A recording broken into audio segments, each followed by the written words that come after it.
Hey, thanks again for sending in questions related to our recent sermons. This last week, as we're going through our Exiled series, we talked about our identity in Christ. That we are forgiven, we're included, we're holy, we're desired, we're cherished, we are now God's people. And so the question comes in this week is, how do I begin to experience that new identity? Because I don't really feel included, forgiven, holy, desired. I feel more like a failure, excluded, sinful, rejected, a failure. And so how do I begin to experience that new identity? It touches on maybe the concept of our positional identity versus maybe our experiential identity. And so the first thing to understand is that our identity really has changed. As believers in Christ, we really are, whether we feel it or not, holy, desired, forgiven, included.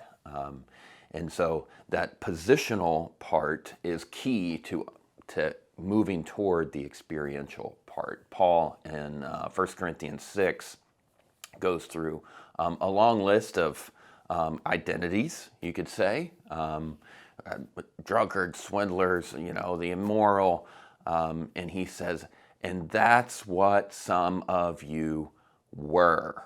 It is past tense, right? That's what some of you were. That is an old identity. But you have been washed, you have been sanctified, right? You've been brought in by the blood of Christ, like it has happened. It is an event that has happened. And so the first part is receiving what has happened, to say, yes, I believe that's true, whether I feel it today or not. But then there is a living into that identity. And I think the more that we live into it, and the more that we remind ourselves of it, is the more that we will actually begin to experience it. I know when I first became a father, I didn't feel like a father on day one. I don't think I felt like a father 1 year in. But here we are, almost 11 years later, and now I can say I actually feel like one, right?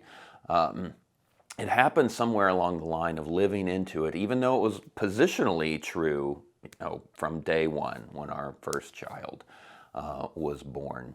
And so I think there's a similar process that can happen. I haven't moved my nationality somewhere else. I haven't become a citizen of another country, but I could imagine people who do, right? If you come to the U.S. from another country, there's a day that you get your papers and you are a citizen here. But maybe when you actually feel like an American, whatever that might mean to you, could come at a different time.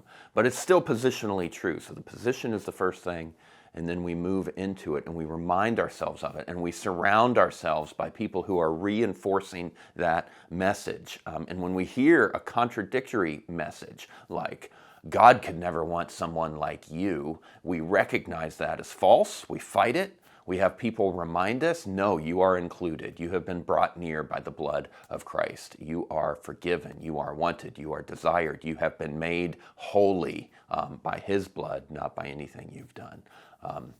So the first is receiving the positional part. The second is living into what that position is, reminding ourselves of it, pushing against any contradictory message. And eventually, whether it's a day down the road or 10 years down the road, I believe you keep pursuing what has already happened positionally, and you will have it experientially. Well, thanks for the question. Let's all pray that we can experience our new identity in Christ.